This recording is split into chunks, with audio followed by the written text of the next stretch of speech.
Good morning. I'm Camille Busette, the Interim Vice President for Governance Studies here at Brookings, and I am delighted to welcome you to a conversation with Assistant Attorney General Matt Olsen on the reauthorization of Section 702 of the Foreign Intelligence Surveillance Act, otherwise known as FISA. Thank you for joining us in person and virtually.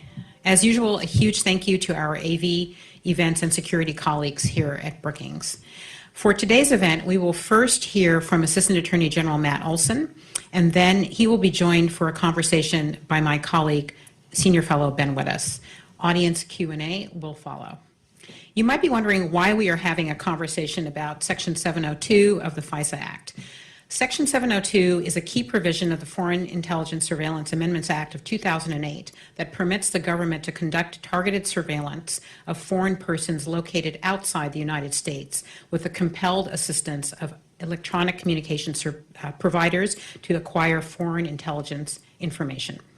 The government uses the information collected under Section 702 to protect the United States and its allies from hostile foreign adversaries, including terrorists, proliferators, and spies, and to inform cybersecurity efforts. Section 702 of the Foreign Intelligence Surveillance Act is set to expire on December 31st. This is one of the main legal engines of U.S. intelligence collection, and its potential expiration is, for many in the intelligence community, a five-alarm fire akin to the debt ceiling crisis. With an ongoing war in Europe and Chinese surveillance balloons floating around, you have recent examples of why intelligence collection is very much part of the national dialogue today. However, the politics of reauthorization are complicated. While Congress has reauthorized Section 702 twice before since its original passage, we are, as you know, in an age of deep polarization. Congressional Republicans have become skeptical of the government's administration of FISA as a result of the Russia investigation and the perceived misuse of FISA to obtain information on President Trump. In addition, Section 702 has also always had liberal and civil libertarian detractors who see it as authorizing mass surveillance and believe the program allows for backdoor searches of Americans without a normal warrant. So with that background, it gives me great pleasure to introduce Assistant Attorney General Matt Olsen. Matt Olsen is the Assistant Attorney General for National Security. In that capacity, he leads the Department of Justice's mission to combat terrorism, espionage, cybercrime, and other threats to the national security. From 2011 to 2014, Olsen served as the director of the National Counterterrorism Center, and prior to leading the National Counterterrorism Center, Olsen was a general counsel for the National Security Agency. For 18 years, Olsen worked at the Department of Justice as a career attorney and in a number of leadership positions. He served as an Associate Deputy Attorney General for National Security and was Special Counsel to the Attorney General. In 2006, Olsen helped establish the National Security Division and served as the first career Deputy Assistant Attorney General for National Security. Please join me in welcoming Assistant Attorney General Matt Olsen.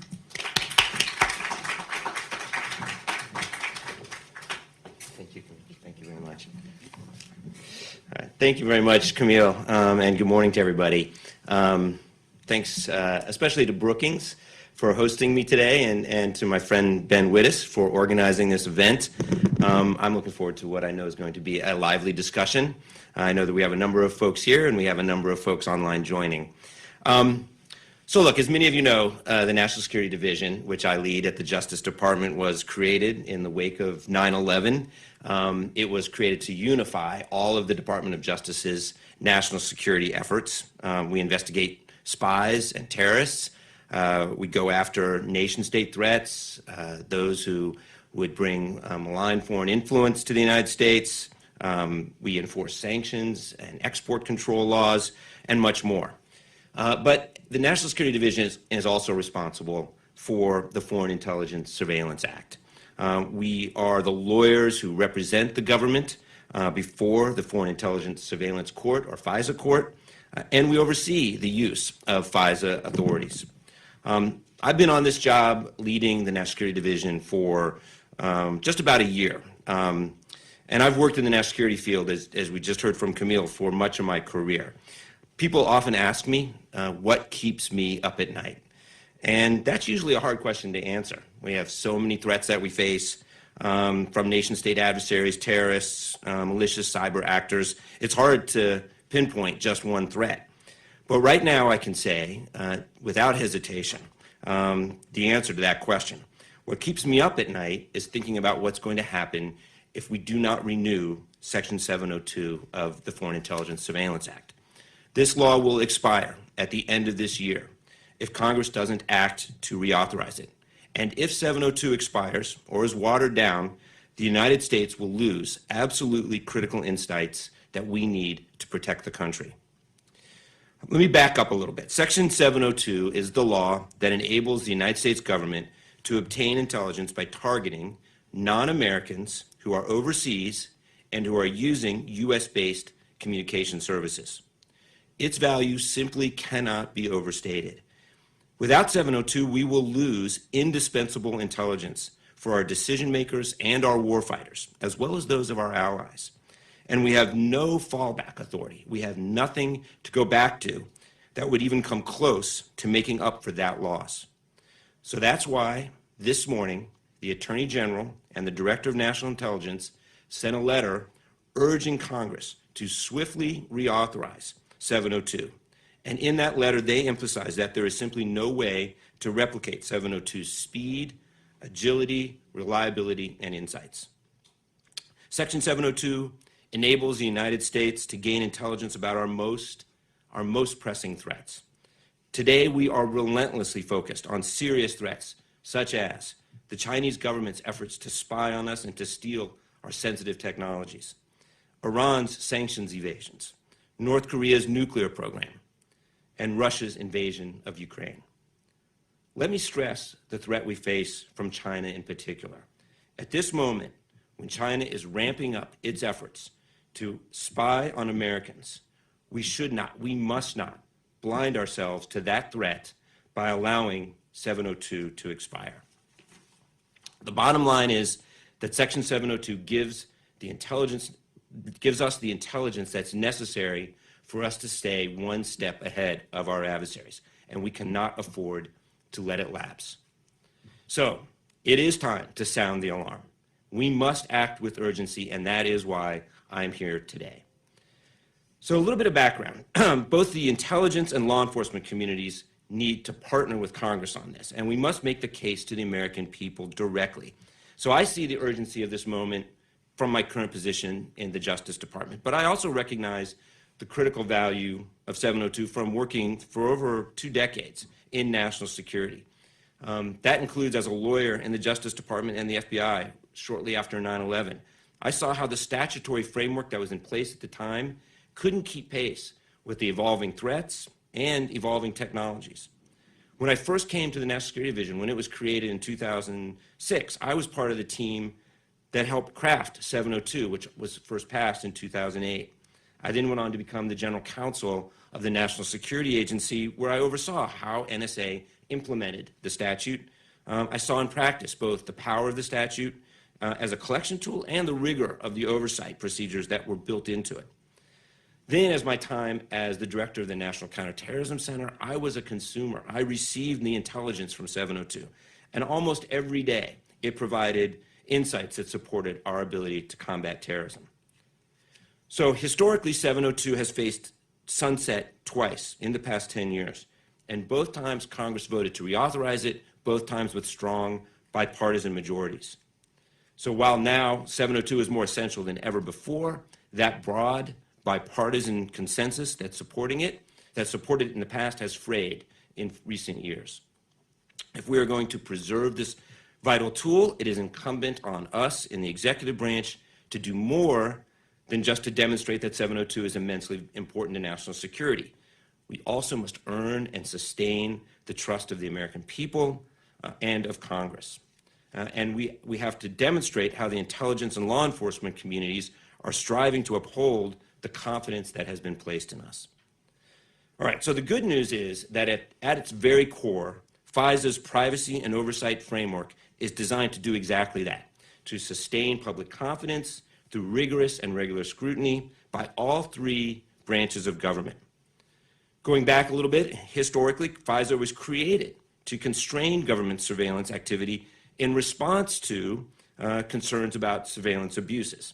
When Congress enacted the original FISA in 1978 in response to the landmark Church Committee report, it marked the first time that the government's surveillance for foreign intelligence was subject to affirmative judicial review. This was unprecedented, not just in the United States, but anywhere in the world. And in the 45 years since it was enacted, FISA has proven to be remarkably durable. Its basic structure has effectively balanced operational needs with requirements to obtain court authorization and congressional approval. And when necessary, Congress has amended the law to account for changes in technology and to enhance privacy and oversight. So Section 702, now moving forward a bit, 7702 was the product of just one such amendment. When FISA was originally passed, I want to talk a little bit about why we adopted Section 702. When FISA was originally passed, Congress intended for the law to regulate surveillance activities conducted within the United States. But with the advent of the internet, and as the technology supporting international communications evolved, FISA's very terms require the government to seek individualized court orders, and to do so even when the target of the collection was a foreign person based overseas. And this situation became increasingly untenable in the aftermath of 9/11 as we ramped up our efforts to dismantle al-Qaeda and disrupt foreign terrorist threats. And I saw this firsthand as an official in the newly created National Security Division. So let me be a little more specific. Here was the problem. NSA would be tracking a possible terrorist located overseas, not a U.S. citizen, not someone located in the United States. But that person also happened to be using a U.S.-based email service provider. And because that provider was in the United States, traditional FISA requirements, the definitions in FISA, meant that we had to establish probable cause that the possible terrorist was an agent of a foreign power before we could get access to those communications. And this just wasn't operationally feasible. Often we didn't know enough about the overseas individual to make that kind of a showing. And even in cases where we could get enough information, the process of obtaining individual court orders, pulling that information together, applying to the FISA court, in every instance took too long, and it often required months of effort. It's simply not something that we could do at operational speed, let alone at the speed required to disrupt a cyber attack. It's not what Congress had intended, and this arrangement actually made no sense as a constitutional matter. Probable cause, as you guys know, is a standard that protects the rights of Americans and others inside this country. The Supreme Court has long held that the Fourth Amendment does not apply to non-U.S. persons who are outside the United States. So we needed to update FISA to reflect this legal and technological reality and the nature of the threats that we face, while still protecting the rights of Americans. And Section 702 was the solution to that problem. And here's the key point. 702 only authorizes intelligence collection targeting non-U.S. persons who are outside the United States. And in such cases, the law provides the legal framework for the government to compel the assistance of U.S. electronic communication service providers. So Section 702 strikes an important balance. The government is not required to obtain court orders for each target, not required to obtain individual court orders. But, and this is critical, the program is subject to judicial oversight and approval. So the FISA court approves and ensures that the collection under 702 is reasonably designed to target only non-U.S. persons overseas, that the program is tailored for specific intelligence needs, and that it is consistent with the Constitution, the Fourth Amendment in particular. And in fact, every court, including the FISA court, that has looked at 702 over the years has found it to be constitutional.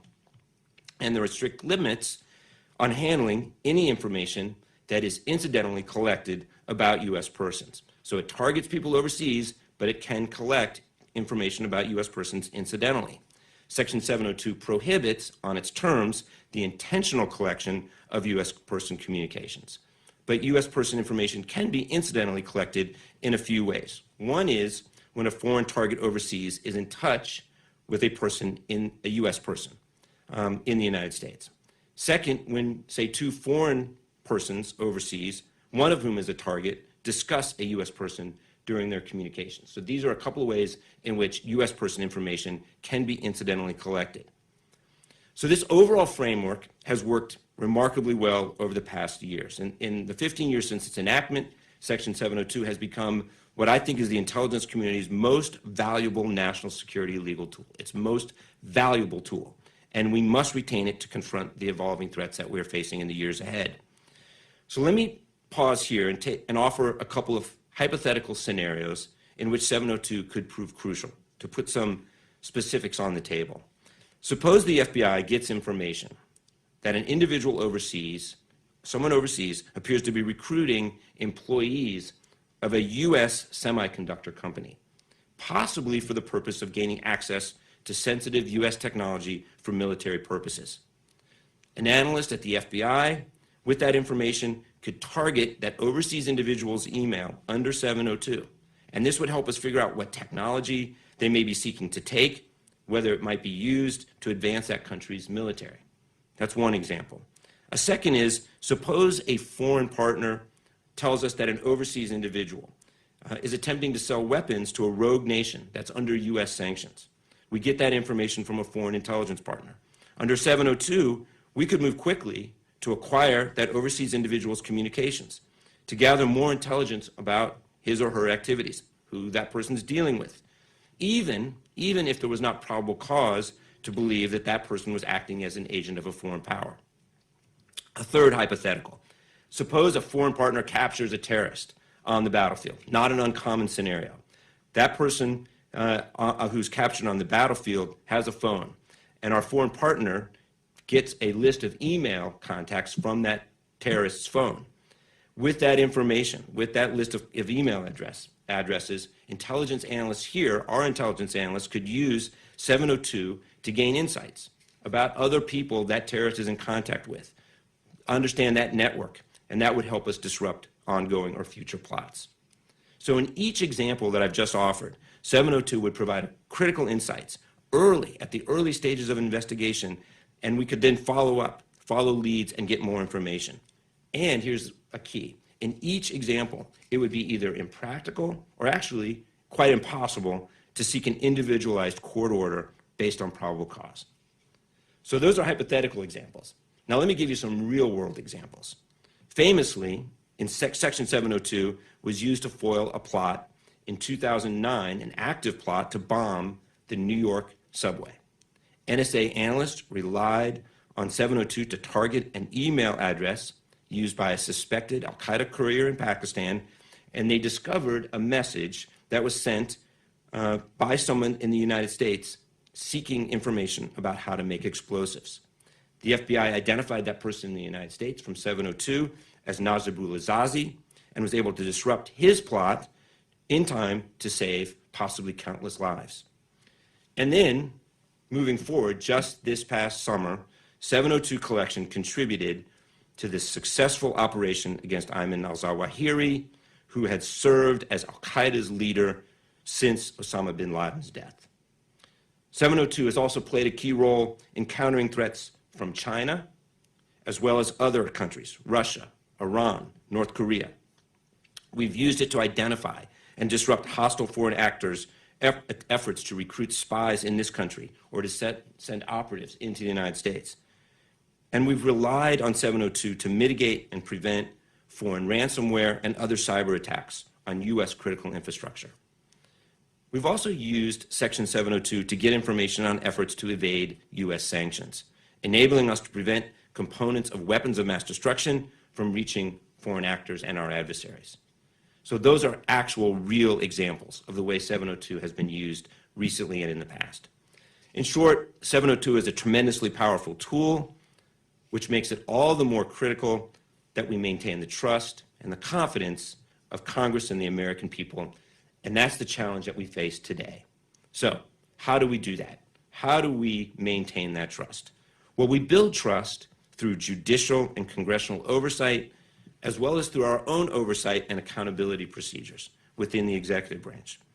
And we do it as well by being as transparent as we can possibly be about how the law is used and when we make mistakes. Agencies that use Section 702 have internal compliance procedures. DOJ and the Office of the Director of National Intelligence conduct independent oversight to assess a number of things, collection decisions. They review queries. They examine the dissemination of Section 702 information or intelligence that may contain U.S. person information. And they address incidents of noncompliance so that we don't repeat them. In fact, the oversight attorneys in the National Security Division, which I lead, review every single targeting decision that's made, 100% of them. Still, in recent years, DOJ and ODNI have found serious compliance issues with FBI's queries of FISA collection for information about U.S. persons. And these problems were reported to the FISA court and to Congress, and the court has described them in public opinions, and I want to spend a few minutes talking about those issues right now. Look, every compliance incident matters, of course, but incidents that involve U.S. person information are especially troubling and especially damaging to public trust. Congress authorized the government, it authorized us to collect foreign intelligence under 702 without obtaining individual court orders, because 702 targets are non-U.S. persons outside the United States. And we've used this tool to collect intelligence because of the need to protect national security. But we still need strong guardrails when intelligence agencies review this data for information about Americans. We need those guardrails. To be clear, it is critically important that the government is able to review the data that it collects, to query the data. When we examine 702 information using a query term with a name of a U.S. person, for example, we are trying to identify, in certain cases, U.S. victims of foreign hacking or spying. And that's what lets us warn and protect those individuals. If we are trying to keep Americans if we are to keep protecting Americans from escalating cyber and espionage threats, we need to maintain the capacity to conduct U.S. person queries. So this is especially true for the FBI, which is responsible for protecting the homeland from national security threats emanating from overseas. So the Zazi example that I mentioned a few minutes ago shows how important it is that we are able to connect the dots between foreign-based threats, those emanating overseas, and individuals in the United States. Look, this was a key lesson of 9/11, and we simply can't forget it. So let me now offer a couple of hypotheticals focusing on the querying of U.S. person identifiers. Here's one. Suppose a Chinese citizen overseas is suspected, based on intelligence reporting, of plotting to assault dissidents living in the United States, dissidents who are speaking out against the PRC government.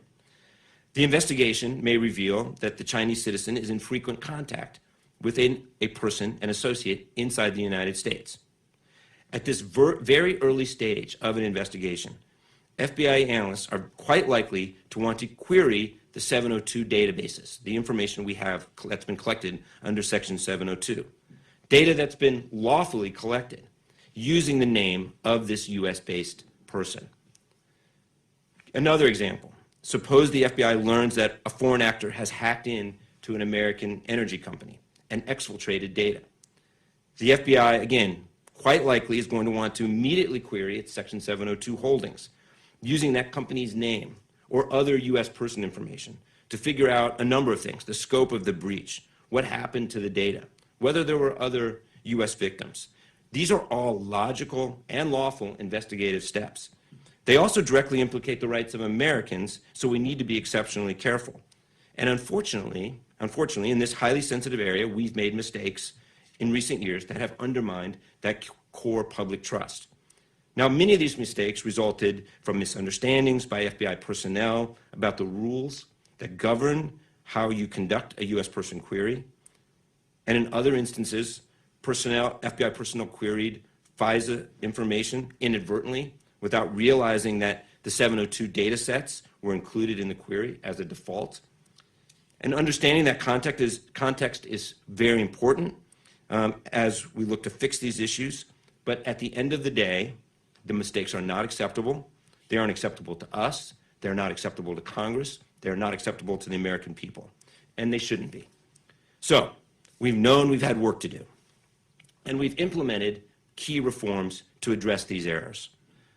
One is that we've changed the default settings. We've changed the default settings in FBI systems so that you have to affirmatively opt in to query 702 information. It's changed so now it requires an affirmative step to opt in to search using a U.S. person query.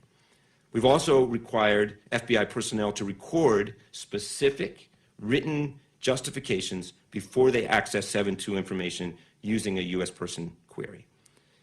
We've also imposed pre-approval requirements for certain types of sensitive U.S. person queries or large-scale questions. And we've improved guidance and training for all FBI personnel. And this is important. We are already seeing concrete improvements as a result of these efforts.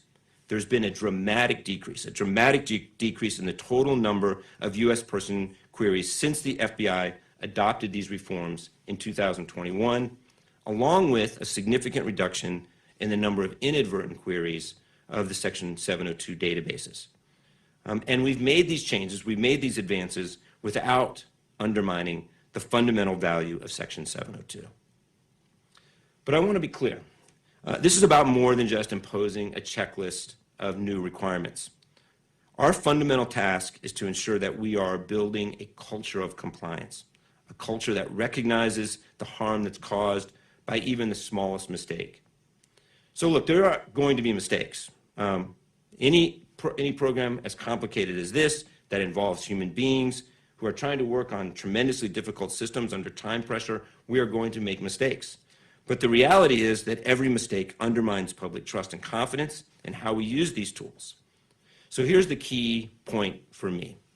All of us in these jobs, we need to recognize that the American people are entrusting us with the immense responsibilities of keeping them safe and protecting their liberties. I feel honored by that. I feel the weight of that responsibility, and I know my colleagues in the FBI and across the intelligence community approach their jobs in exactly the same way. Just as we are determined to protect the American people and to defend our Constitution, so too are we determined to be worthy of the trust that's placed in us every day. The stakes are incredibly high. Repressive, authoritarian regimes like China and Russia, Iran, North Korea, they pose a range of threats to our countries and to our allies, while terrorist groups continue to plot violent attacks in secret. And these are not just threats to our safety and security. They are threats to our freedoms, they are threats to our democracy, and they are threats to our fundamental American values here and around the world.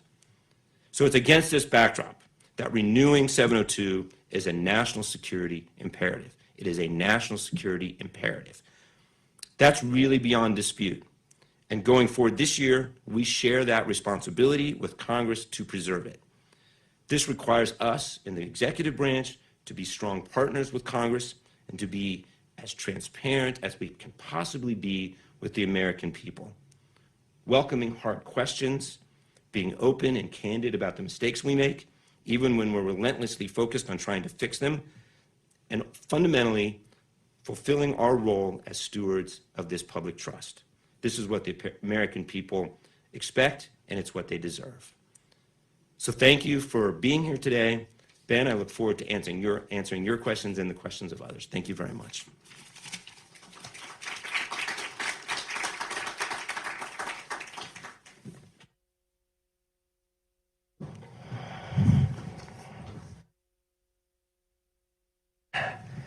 Is this live?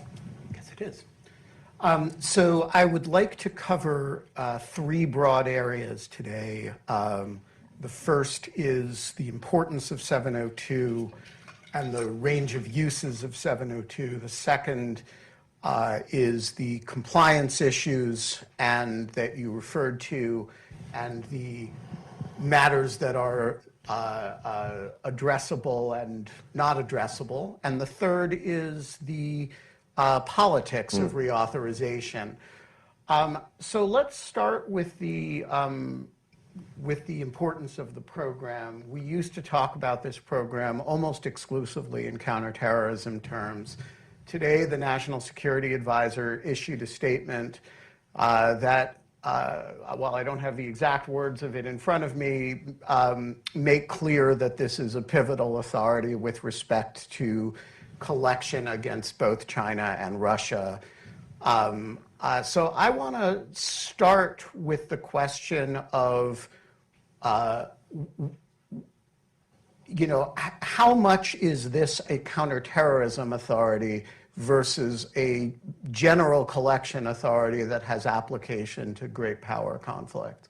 So I think it's a really good insight, and I think it's the answer is reflected in the statement that came from the White House today by the National Security Advisor, as well as the letter that was released this morning from the Attorney General and the Director of National Intelligence.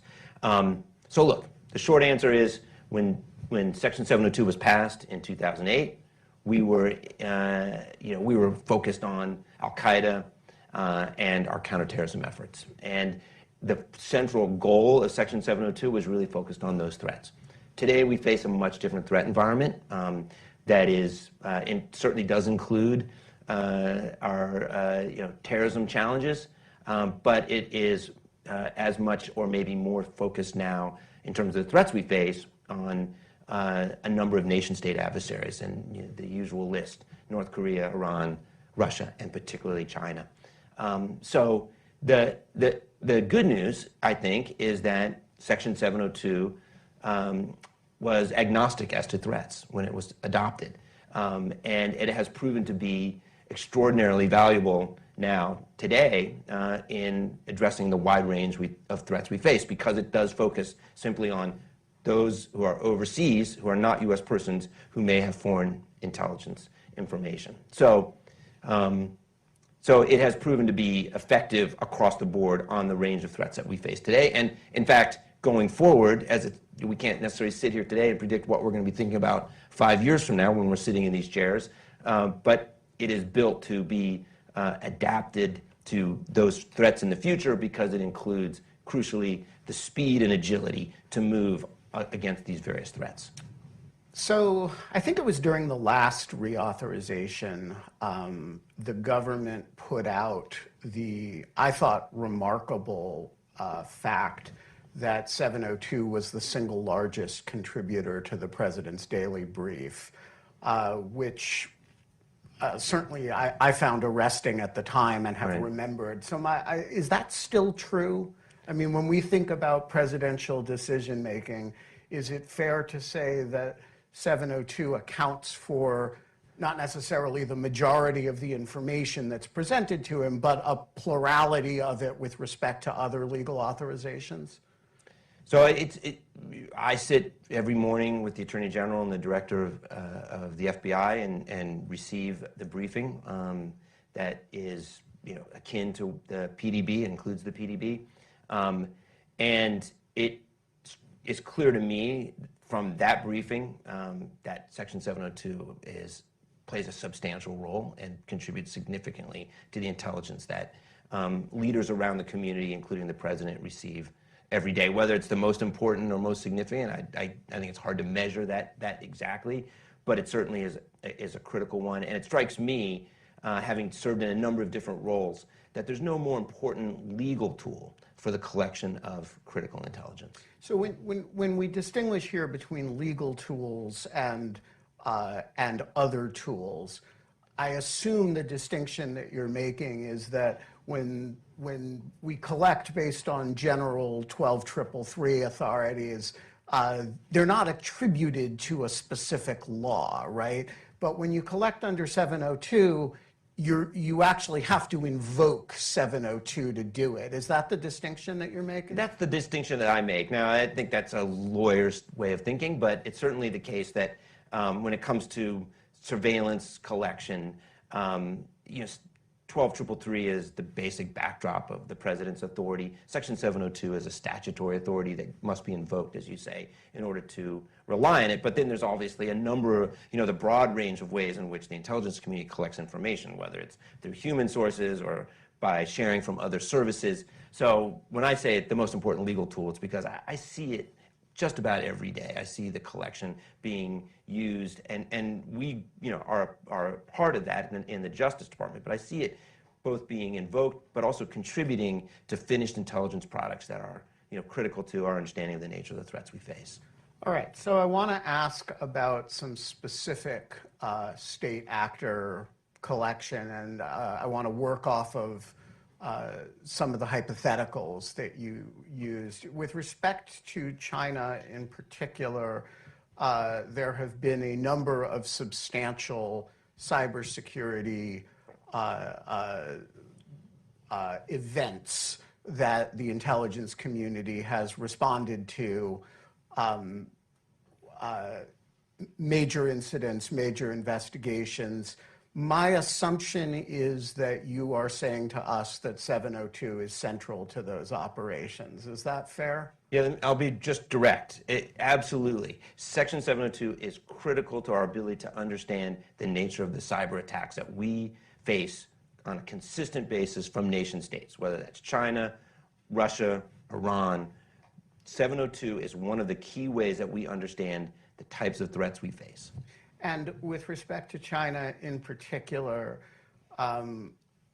is it fair to say, so the examples that you used involved threats to U.S. intellectual property and technology theft.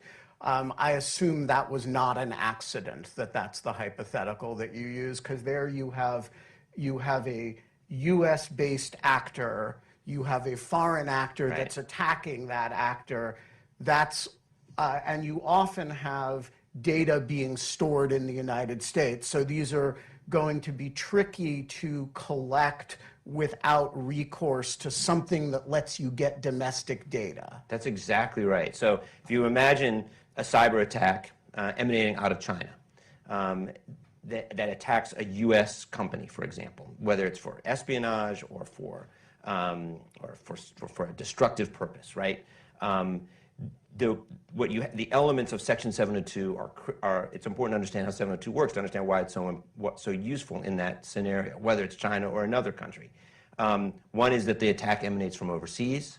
Two, that the victim is in the United States. And three, it's often the case that U.S.-based communication service providers would hold information that would be useful or critical in understanding the nature of that threat. And Section 702 is the single tool that allows us to get access to that. Without Section 702, we simply don't have a means to collect information, certainly not at the speed of a cyber attack, that would allow us to understand it and potentially mitigate it in time. All right, the second country that Jake Sullivan mentioned this morning was Russia. We have had a major set of intelligence successes vis-a-vis Russia, all, I think, involving signals intelligence, which is in the run-up to the Ukraine invasion and after the Ukraine invasion. Just based on the newspapers, we seem to know a lot about Russian intention. And that seems to have played a substantial role in the behavior of the President of the United States, who went out and said, the Ukraine invasion is going to happen, it's going to happen imminently, and put the prestige of the United States on the line. Without asking you to comment on any specific intelligence or operation, is it fair to say that set of that presidential behavior might have been different in the absence of 702, that the quality of the information he received might have been different? So I'm going to answer quite generally, again, sort of falling back into the way Section 702 works, which is it does provide us with this unique capability to target individuals overseas on our key set of threats. And of course, among the threats that we are concerned about, as I mentioned, not only terrorism, but Russia and Russia's invasion in Ukraine. And look, I said in my remarks, we need to be as transparent as possible. But we also have to be cautious about the things we talk about in how Section 702 is used. As we lean in to be transparent, we can't topple over the guardrails that disclose sensitive information. So we have to be cautious. And so my answer is a little opaque on that one, Ben. But I think it's important, to basically step back and understand we're talking about spies, hackers, and terrorists. And when we don't have Section 702 to go after those groups, those individuals, we blind ourselves. Unilaterally would blind ourselves to those key threats. All right, so let me, I'm not going to push back hard on this, but I am going to push back a little bit. Two Russian commanders are texting with each other on Telegram, which does not transit the United States, as I understand it. Seems to me 702 has little to say about that. But if the same two Russian commanders were to use some other platform that data would transit the United States, 702 may have a lot to say about it. Is that fair just as a matter of characterizing the law? I think as a matter of characterizing the law, it's fair to say that the scenario where you have a foreign actor overseas, again, whether that's somebody in Russia, somebody in China, somebody in Iran, and they are using a US-based service provider to communicate, and whether they're communicating with another member of their group, another associate, another member of their government, or somebody in the United States, if they're using US service providers, Section 702 is the unique law that gives us the ability to gain that intelligence. All right. One more importance before I kind of move on to the problems. Cybersecurity, a huge amount transits the United States, just because so many of the service providers are American providers or are interfacing, regularly with American providers. Is it reasonable to say that the cybersecurity arena is particularly vulnerable to a lapse in 702? Or are all of these different areas kind of equally vulnerable? I think it's fair to focus on the nature of the cyber threats we face that come from other nation states as a critical part of the overall value of 702. One of the reasons I say that is what Section 702 provides, and it has been an argument for 702 since its inception, is speed and agility. The ability to move from one target to another, to do so very quickly, to do so at an early stage of an investigation when we may not know a lot of information, but we know enough to know that there's a threat that's coming from another country, it's coming into the United States, and it's using U.S. infrastructure or U.S. service providers to enable that threat. And really, the cyber example is a very good one because in some ways, if you think about Section 702, it is fit for purpose for that type of threat. The argument was made in the context of terrorism because we were focused on one terrorism target communicating with another or potentially communicating with somebody in the United States overseas. And it was also important there to have that speed and agility, but now sort of, at an order of magnitude more significant is the speed of cyber attacks and understanding how those the need to be fast and agile in how we respond is even more important, I think, in that context. And I think that's why the argument for 702 is very strong here. So a skeptic would respond to all of this by saying, okay, fair enough, 702 produces a whole lot, but it only dates from 2009, and the United States had pretty robust collection against terrorists and foreign state actors before 2009. So just as the government always overstates the importance of the thing that it wants Congress to do, there's a kind of an overstatement going on here. The world wouldn't end if we returned to 2008 in collection. And so I just want to pose it simply. Why is that wrong? So that's fundamentally wrong. In 2008 and post-2001, we were losing insights. And we were losing insights for the crucial reason that the way communications worked had changed.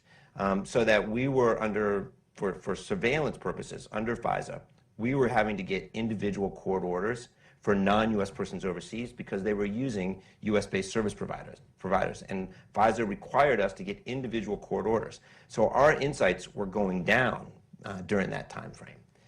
It was only after the passage of 702 that we reformed FISA, modernized it in order to respond to the changes in technology that have allowed us to keep up with those threats. So it is a basic misunderstanding of how FISA works, but also how technology has changed to assert that we could just go back to, pre-2008 or pre-9/11 time period and do just as well. I mean, it's not even close. We would literally be blinding ourselves to some of the most crucial threats we face if we were to allow this law to lapse. So just to push from the point of view of the same skeptic, you guys, I was up here with Jim Comey when he said the FBI was going to go dark, and it didn't really happen, or maybe it did happen, and the world went on. And now, you said we're going to go blind. And so the skeptic will say, I've heard this before. I'm much less worried about it than Matt Olsen is. And, on a kind of 1 to 100 scale of dire, how dire is this? I think it is very dire, and that's why I said I want to sound the alarm. And it's not just me, right? It's the Attorney General and the DNI. It's Avril Haines and Merrick Garland, and it's the National Security Advisor today making the case for the importance of reauthorizing Section 702, saying that it is an urgent imperative for our national security, and being willing to talk more about the ways in which it's used. For example, disclosing the fact that 702 was part of the information that we had that allowed us to carry out the operation against Ayman al-Zawahiri, the leader of Al-Qaeda, and then explaining a number of other ways in which it is used, whether it's cyber attacks or foreign espionage. So, the number it's in some ways hard to quantify that, whether it's on 0 to 100 scale or not. But I can tell you from my own career, going back to my time at the FBI in the mid-2000s to today, I have seen the way in which 702 has become increasingly important, increasingly the tool that enables us to collect information that we have no other way of getting. And that's why I use the term that we would be blinding ourselves to some of the key threats that we face.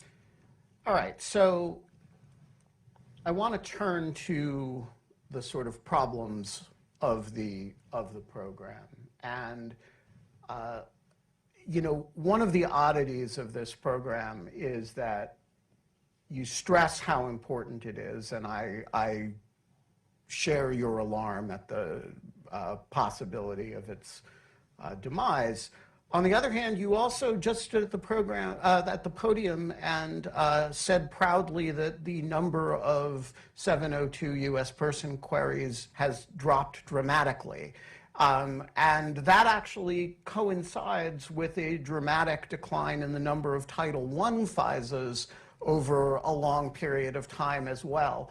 And so I want to ask, what is the relationship between, how is it possible that the program could be growing in importance even as it and FISA in general are being used less and less? Why is that not in conflict with itself?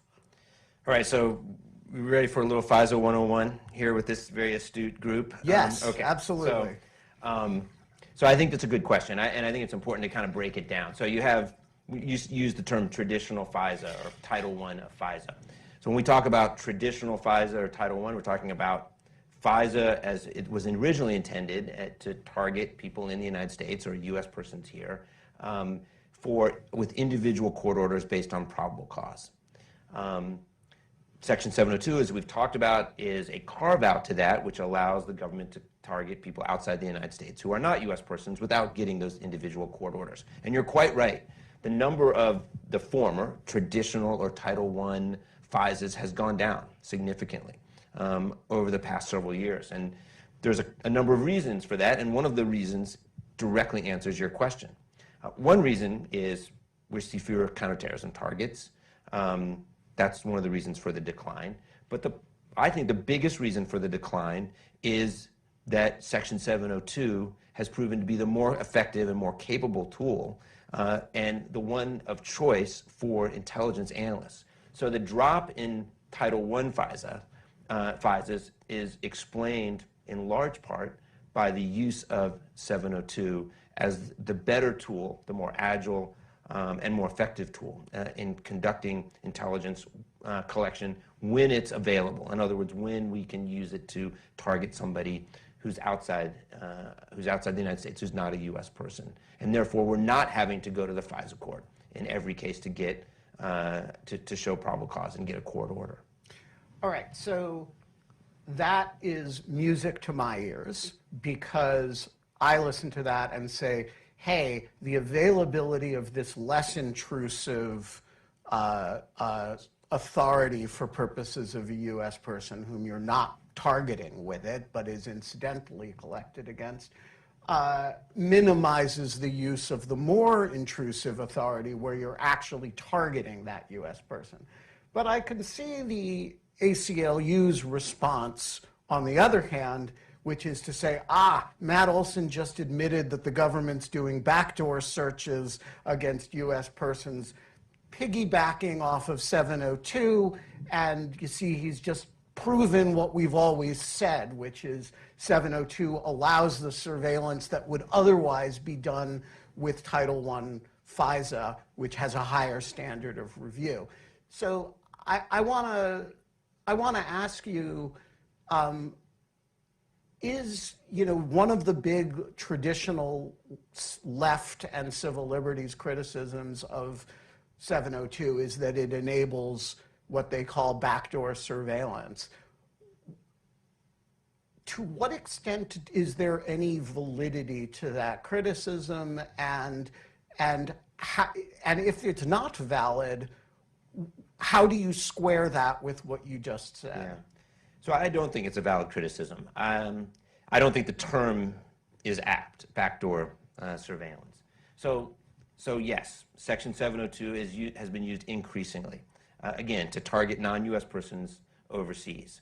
It expressly prohibits using the tool, using that authority to intentionally target anyone in the United States. So by its terms, it cannot be used in the sense that you're describing as a search for U.S. person information. That said, it is true that there are times when targeting someone overseas will also collect information about a U.S. person. If there's a person overseas who's in touch with me in the United States, and that communication is collected under 702, it will collect, incidentally, my communications as well. But there are strict restrictions in place about how my information can ever be reviewed or disseminated. So I don't think it's a backdoor search. I think it's, in fact, how Section 702 is intended to be used. In other words, targeting the person overseas, collecting their information. If, as a result of that collection, somebody in the United States is identified as being in contact with, perhaps conspiring with that person overseas, whether it's to spy, to conduct a cyber attack, to conduct a terrorist attack, then the FBI, and this is, I think, exactly what we want, the FBI pivots and decides the person in the United States, in my scenario, me, is an appropriate target of a Title I or traditional FISA, and has to go to the FISA court to establish probable cause to collect against me. So one of the things I've always thought about the backdoor search argument is that you actually, if your overseas targeting is good, you're going to get a lot of incidental collection against U.S. persons. You target person X because you believe that person is running spies in the United States, and you know that there's communication that's stored on a US server. So you target that person, and it turns out your thesis is right. So he's in touch with all kinds of US persons, which then causes you to collect incidentally on those people, and then you figure out which one of them you want to target. If your overseas targeting is bad, then you may actually have, you may gather much less US person data, because you may be targeting a pizza delivery salesman in Karachi, and it's just not very, he doesn't have any US person contacts. And so one of the things that I've always been a little bit concerned about the US person incidental collection is people take the number of US persons collected against as this kind of talismanic sign of civil liberties intrusion. And it seems to me that that may well be wrong. It may be that if you're doing your targeting under 702 well overseas, you end up with more, not less, domestic incidental collection. So, you guys have released some data over the past few years about the number of US persons affected, and the number's large, just in terms of raw numbers of people who've been subject of incidental collection. How should we read that? Some of those numbers are really big. Should we or shouldn't we treat that as, to some degree, a metric of civil liberties concern? So some of the numbers we've released have been have shown the number of times, for example, and I think this goes to your question, the number of times that the US government, particularly the FBI, conducts a search of 702 data using a US person identifier. Right. And if you think about like this cyber example, so say there's a Chinese cyber malicious actor who is carrying out some sort of cyber attack against a US company. One of the things, and we see that by 702 collection, right? We're on that overseas individual in China, say, who's using a US-based service provider. If we're able to collect that communication, and it may be that part of that collection includes the cyber attack information targeting a US company, or that's involving a US company. So if the FBI has that information, it can then search through its 702 data. One of the first things it's going to want to do, the minute it understands what's happening, is to look through its holdings, which would include 702 collection with the name of that US company. That's a US person identifier. There may be individuals at that company that would be useful to search. So in this case, there's no other way to search for that information if you have to show probable cause, for example, that the company is an agent of a foreign power. They're not, right? They're a victim in that case. So what the FBI is going to want to do is quickly search through its holdings and identify, with the identification of the company in order to understand the nature of that attack on that company. So that's the kind of information that's been released, the number of US person queries. And in time, that number's been very high. I did say today, and that number has gone down significantly since we've imposed some additional requirements and procedures on the manner in which and the circumstances under which the FBI can search its 702 data. But if you were, again, I don't know that I want that number to come down, right? So if you have an overseas entity that is attacking, that is conducting cyber attacks against US persons, and you've captured, say, a million identifiers of people to whom they've sent malware, you want that. You want to search every one of them. You may have to notify them that they've been the subject of attacks. You may have to, right? It seems to me that there are good protective reasons why the government may engage in, the search of a U.S. person identifier, or may have collected that identifier to begin with, right?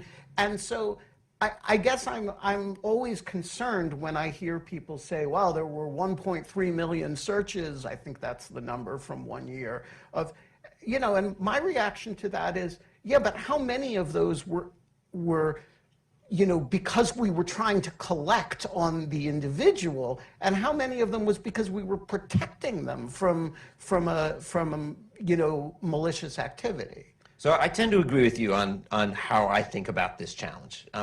Not everybody has that same perspective. They see that number and they think it's a large number, and they think backdoor searches or violations of Americans' privacy and civil liberties.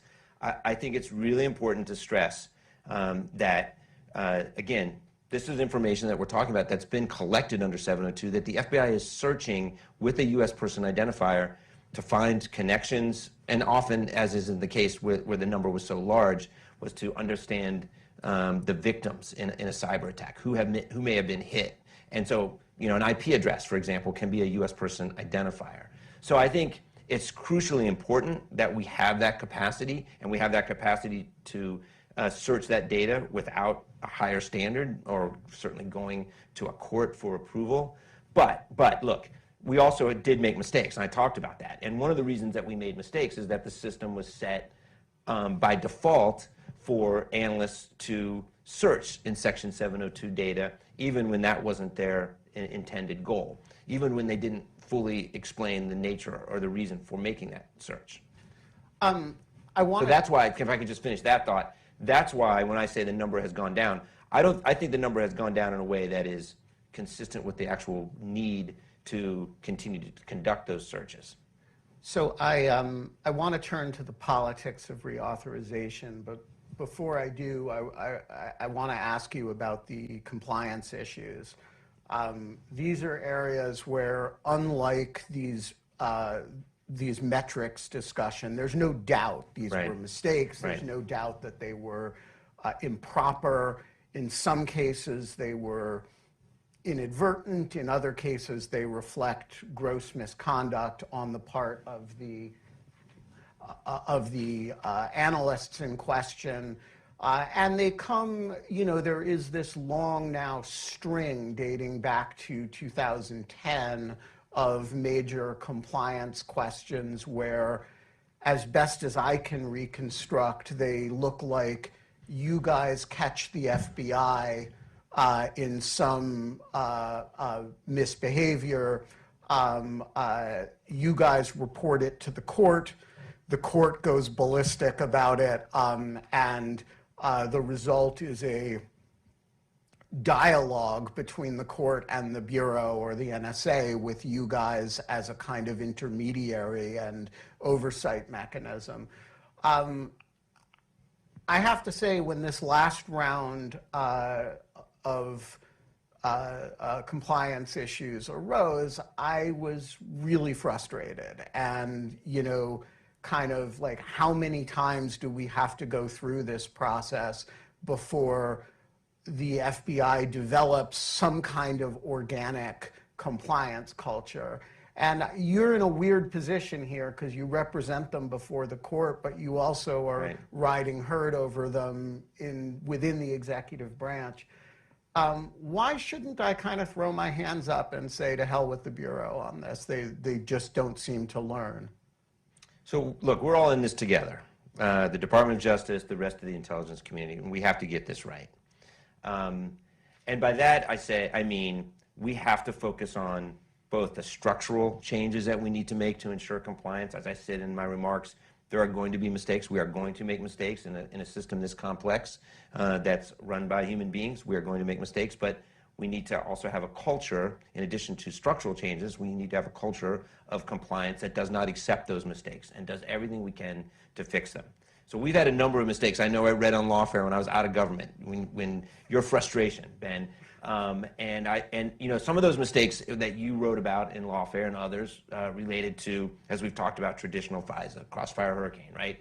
And those were compliance issues. They were accuracy issues. They were issues around the completeness of the FISA applications that we're presenting to the court. And we've taken a number of steps to increase the National Security Division and the DOJ's oversight over those issues, completeness and accuracy of the applications that we're submitting to the court. But we've also made mistakes, particularly in the effort to query 702 data. And there I am very confident in the changes that we've implemented structurally. where we've changed the default settings. It's a basic change. We changed the default settings so an FBI analyst has to affirmatively opt in to search 702 rather than it searching 702 by default. We changed the rules and the training to make sure that analysts understand what it means to search and that what the standard is for searching using U.S. person queries, that there has to be a reasonable likelihood that it will return foreign intelligence information or evidence of a crime. And that justification, and this is critical, that justification has to be articulated affirmatively by the analyst. And it's these changes that have accounted for a significant drop in the number of U.S. person queries. My judgment is that that's because before many of those searches or those queries were inadvertent, not something that the agent or analyst really meant or intended to do. But big picture, and I come back to this culture of compliance. We still have work to do. We have work to do to maintain the trust of the American people and how we operate this program. But I think that's changing. I do think that we're making progress there, and that's why I'm, as I sit here, I'm confident that we're going to get this law reauthorized this year. All right, so I actually was asking not about the Crossfire Hurricane stuff, but the 702 compliance issues, but and the 215 ones that preceded them. But actually, Carter Page gives a very good opportunity to transition here to the politics of reauthorization. So first of all, you mentioned that the Crossfire Hurricane compliance issues don't involve this program. And so in some sense, they're beyond the scope of this discussion. That said, they're not beyond the scope of the discussion because they hugely condition congressional willingness to give you guys or even let you guys keep the authorities that you have. So let's take a moment and pause over Carter Page. And you cannot say the letters FISA in any degree of acronym pronunciation or spelling the whole thing, calling out the entire name of the statute without an intense eruption on Fox News and on the Hill about Donald Trump and spying on campaigns and Carter Page. So first of all, spell out for us very clearly why that is not the issue that we're talking about. When we're not here having a broad conversation about FISA and compliance, we're talking about a specific program. To what extent are any of the issues, other than politically, I'm going to come back to the politics, to what extent is this even related to the conversation about Crossfire Hurricane? So you notice when I talked about those issues from Crossfire Hurricane, I did not make the point that that's not Section 702. And I didn't. No, but I did. You did. But I understand that it's a different part of FISA. It's a different section of FISA. It's a different title. But it is so much part of the challenge that we face. So yes, Crossfire Hurricane, Carter Page, totally separate part of FISA and totally separate types of issues with the ways in which the Department of Justice and the FBI did not comply with the requirements of the statute from 702. But the reason they're so connected, and I don't just say on the politics, I think on the trust question, that those mistakes that we made cost us with the American people and with Congress. And so I don't distinguish between the two and try to make the case for 702. I think we have to be... So you're okay with Jim Jordan going off about Carter Page when you try to bring up 702? Look, I think it's incumbent on us with every member of Congress to explain the value of 702 and explain how we're addressing the concerns that member of Congress may have. And I trust every member of Congress to understand this fundamental point, and that is that national security transcends politics. National security is more important than what political party you belong to, and that national security is not a game where we use politics to score points. So I trust that every member of Congress agrees with me on that point, and that when we have this conversation about the value of 702 and the steps we've taken to ensure compliance, it's going to be a good faith, honest conversation we may not agree in the end on the balance, but it's going to be a conversation that's based on putting our national security, first. All right, so the last time we had a reauthorization discussion, we had partisan polarization. It was the end of the the beginning of the Trump administration. Things were pretty raw, but, and of course the president opposed reauthorization the morning that it happened. But at the end of the day, you could get it done. Today, while you are here arguing for reauthorization, there is a select subcommittee devoted to the supposed weaponization of law enforcement and intelligence against conservatives. I don't really understand, not a vote counter, but I don't really understand where the votes come from. It seems to me this is a 70-vote matter in the Senate, and I can't see where the votes come from in the House. And so I'm understanding that you're a national security law and operations guy, not a congressional strategist. I'm going to ask you to be a congressional strategist. What is the coalition that sees this matter the way you do and that is open to the argument that you're making, which is, hey, there's something above our partisan politics, and this is an authority that, with all the warts and compliance issues that we've had, is really important and responsibly run. I don't know that I see 218 votes for that idea. So you're right, I'm not a congressional strategist, but I will say this, and this is drawn on my own experience both as a career government official and as a political appointee. But I go back to Section 702 when it was first enacted in 2008. It was not an easy argument to make then. I remember we were coming to Congress in the aftermath of the terrorist surveillance program, which authorized warrantless surveillance of Americans.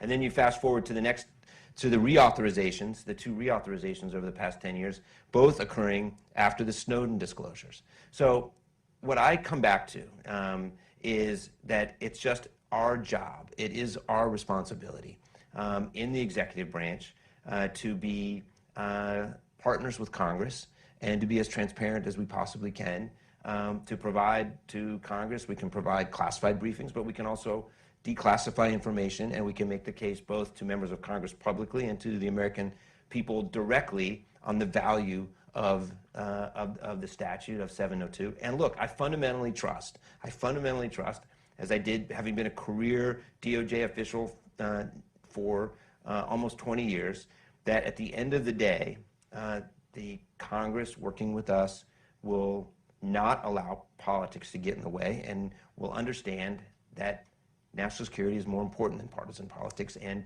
national security transcends partisanship. And it has in the past, in my experience, and I am confident that when we make the case, it will be successful and will prevail again. So what is the form? I mean, this morning, the Attorney General and the DNI sent up a letter. Jake Sullivan issued his statement, and right. You're here. But what is the form in which you're going to make this case? Is it primarily congressional hearings? Is it forums like this? What's the audience to which you're going to make it, and how do you see that translating into legislative action? So I think it's an all-out effort. And so it's sort of all of the above. It is certainly making the case directly to members of Congress, and that includes the intelligence committees and the judiciary committees in particular, providing classified briefings to give the fine details of how 702 is used, but also giving them the public arguments so that they can take those arguments home to their constituents. That's first and foremost. But it's also forums like this. It is speaking to informed audiences. It's gathering people who were in government who are now outside of government. People like Glenn Gerstle in the front row, or David Criss, who know how these things work. Bringing those folks together and explaining, how the government is thinking about this and allowing them to add their voice to this effort. So, and then I think when you have people like the Attorney General and the Director of National Intelligence and the National Security Advisor all joining their voices to this effort, and ultimately the White House and the President, that's how we're going to get this done. But it's going to require that, and I acknowledge that there are challenges ahead. I acknowledge that the mistakes we've made have cost us in terms of trust. But again, there's no doubt in my mind that the value here is so essential that we cannot fail. So we are going to go to audience questions. If you have a question, please flag me. I will direct the microphone to you. Please frame your question in the form of a question. Our interest level in anybody's speechifying is extremely limited. And if you are abusive to our guest, I will shut you down with a shocking lack of due process. While the microphone is coming in, I have one additional question of my own, which is, like the debt ceiling, there is the day of expiration, which is in this case December 31st, when the law expires. And then there's the day of impact, which is sometime later. Realistically, what happens on December 31st, and how much grace period does Congress have? When does Congress need to act by for you to be comfortable? So to be comfortable, Congress needs to act far in advance of December 31st. The law expires on December 31st. The impact would be felt immediately, even though there are some provisions that allow certain types of collection to continue. But it would be a significant impact if we let this lapse as of December 31st. And even in the run-up to December 31st, having been in the intelligence community when sunsets are about to occur, the people in the intelligence community are adjusting and reacting. So as far in advance of December 31st as possible is what's going to make me most comfortable. Mm-hmm. Sir, the floor is yours. Please introduce yourself, and when you're done, just pass the microphone to your right. Thanks. Yeah, it's Alex Mao with ABC News. Matt, hi. Just want to ask, kind of off of Ben's last question, once you get close to that December 31st deadline, at what point do you start engaging with the White House, if this just becomes something that's not within the realm of political reality, to discuss whether there's a possibility of using emergency powers by the president to make sure that you still have some of this intelligence capability that comes with 702? And I'm sorry, an off-topic question because we have you here today. The DOJ and DNI are set to brief the Gang of Eight today on classified documents that were found at Trump, Pence, and Biden's residences. I wonder, are you going to be a part of that briefing? And can you just describe at all whether, given the concerns expressed by the Gang of Eight about not getting enough information from DOJ and DNI up to this point, what exceptions are you willing to make to give them enough information? Thank you. I'm going to grandfather in that last second question. Please, for future questioners, stay on the subject at hand. I think you can appreciate I'm not going to address those reports. But on your question, I think we're going to be looking, I think it's just incumbent on us as the deadline or the sunset approaches to look at all available options. Existing authorities, whether it's emergency authorities or not. But the real point, I think, is there's really no operationally feasible way to compensate for the loss, and it just doesn't work. Like if the law sunset, or if it's watered down or diluted in a way, or made so it's not as effective because, for example, there's some new requirement to get probable cause for searching the data. It's just not something that we have the operational capability to meet. So yes, there'll be some contingency planning that will take place, but there shouldn't be any sort of illusion that any plan that we could come up with will even come close to compensating for the loss. Ma'am? Thanks. Hi, I'm Suzanne Smalley with Reuters. I cover cybersecurity and also disinformation. And I wanted to ask about disinformation because I've heard from many people who are experts in it that there are major concerns about Russia, in particular, seizing on this as something to stir up disinformation and division on. And I'm wondering if you've seen that, if you have concerns about it, et cetera. Disinformation about the reauthorization effort in That, particular? or even about the law itself, Right. and its meaning. I mean, just given especially, the history with the Russian investigation. Right. Well, look, I mean, I would say, yeah. So I appreciate the question. I do think it's the kind of issue, that you could imagine that Russia, given its past practice of using mis and disinformation to sow discord in the United States, finding rifts in the American public on this type of issue, you could imagine this would be an area that would be rife for that. I'm not going to comment further about sort of what I've seen or not seen, but I think it's, again, I think for us in the government, the goal here is to be as transparent as we possibly can be, to have the most credible voices that we have, which include the Attorney General and the Director of National Intelligence, talk directly to the American people and to Congress to put out information that is reliable, that is credible, that can be tested, and that I think is our best effort, our best way to combat that problem. Sir? Thanks, Ben, and how you doing, Mr. Olsen? Jerry Dunleavy with the Washington Examiner. Given that this is something that I think congressional Republicans are going to bring up quite a bit, can you share your personal feelings on the FBI's use of the Steele dossier to obtain FISA surveillance and the FBI's effort to include it in the intelligence community assessment? And also, this is FISA related, can you confirm that FISA surveillance was obtained against CEFC Energy official Patrick Ho? And given how much you've talked about the significant and particular threat posed by China, I just wondered, a year after your decision to end DOJ's China initiative, if you still stand by that decision, if you could explain it a little bit more. Thanks. Yeah, so obviously I'm not going to talk about any particular FISA, right?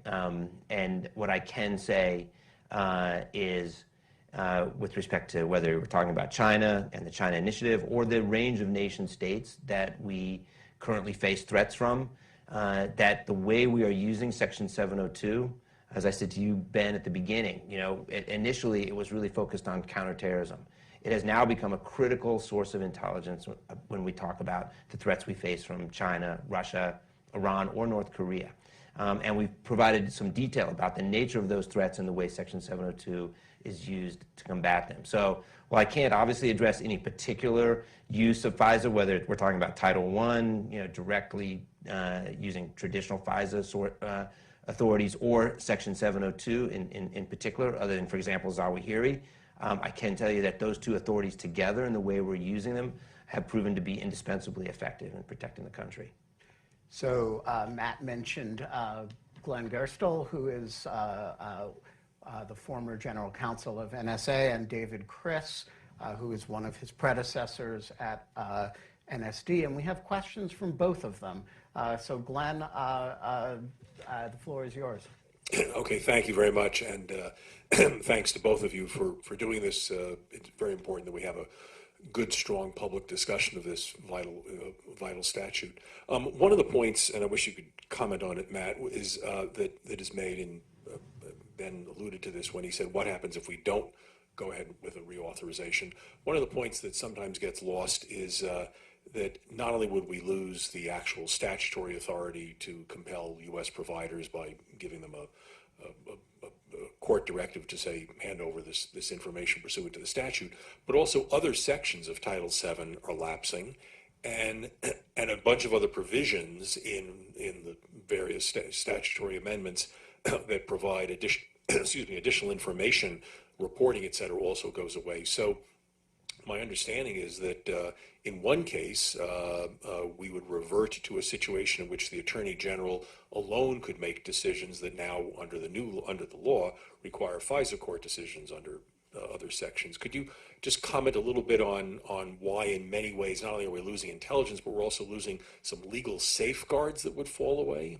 Yeah, it's a really important point, Glenn. I mean, look, the core of and the focus of our conversation is on the Section 702 and those provisions of Title 7 of FISA. But there are other provisions, for example, the one you mentioned, that require the court to approve targeting of a U.S. person who's overseas. Not a non-U.S. person, but a U.S. person overseas, which previously was done under the Attorney General's own authority. Still based on probable cause, but it was an additional protection that was built into the 2008 amendments to FISA that would lapse along with the rest of that particular title of FISA. Look, I mean, I think the big point here is so much of what's happened in intelligence law since in the last 50 years is a reflection of the Church Committee and its report, really landmark study of surveillance abuses. And the lesson there is that we need to have oversight and accountability, and we need to embed in not just the executive branch, but other branches of government, Congress and the intelligence committees, FISA and the FISA court, with authorities to conduct oversight and to ensure accountability. This is the lesson that we carry forward today as now security lawyers and operators. And it is playing out in this debate exactly where if we lose 702, we lose not just the authority to collect, but we lose the accountability mechanisms that were built into the statute, whether it's for U.S. persons overseas or actually for U.S. persons in the United States who may be subject to incidental collection, and all of the oversight that comes with how that information is handled. Those are all embedded in the statute, and they all reflect the lessons that we've learned from the past 50 years going back to church. So David Chris writes in from Seattle, hi, Matt. How will the administration meet the demands of the traditional civil liberties constituencies and the newer concerns on the other side of the political spectrum? And if the solution for both lies ultimately in significantly limiting FBI authorities and access to 702 data, will the administration ultimately make the hard choice to cut off a finger to save the hand? So I'm hoping to have to do no amputations during the course of this reauthorization. David, it's a good question. Look, we're going to work with Congress. I've talked about how we're going to be, it's our responsibility. We're going to do everything we possibly can to partner with Congress. And where there are improvements to the statute that we can make without undermining its fundamental efficacy, I think we're going to be considering those. But as we embark at this very early stage of seeking reauthorization, I think our first and sort of primary goal is to make the case for its reauthorization based on how effective it's been, and to demonstrate how we've made changes to the oversight and accountability mechanisms to address the concerns that we've identified. I think David Chris and others who've been around and involved in this business can fully appreciate. What we don't want to do is, for example, impose a requirement for probable cause to search data that the FBI for the FBI to search. And just to be clear, why not? Why if our ACLU friends were here, they would say, dude, we have a solution to this problem. It's called a warrant requirement. Why is that not good enough? Because think about what we'd be saying. Think about, look, national security is a team effort, right? You have the CIA and the NSA looking overseas. You have the FBI with primary responsibility for protecting the United States, protecting the homeland. CIA or NSA may collect based on its overseas collection. What we absolutely want is the FBI to be able to search through that data without a probable cause requirement. Again, this is lawfully obtained data. If we were to impose a probable cause requirement, we'd be basically going back to sort of a pre-9/11, sort of wall scenario where it is very difficult for the FBI, in many cases impossible, for them to search through lawfully collected data to protect us in the United States. The lesson of 9/11 is that threats that emanate overseas can affect us here at home, sometimes tragically. We do not want to imperil that sort of intelligence sharing or that intelligence sort of agility and speed that allows the FBI to quickly search to identify threats that are in the United States. we are going to leave it there. Please join me in thanking Matt Olsen for joining us today. Thank you, Ben. Thank you, everybody. Thank you.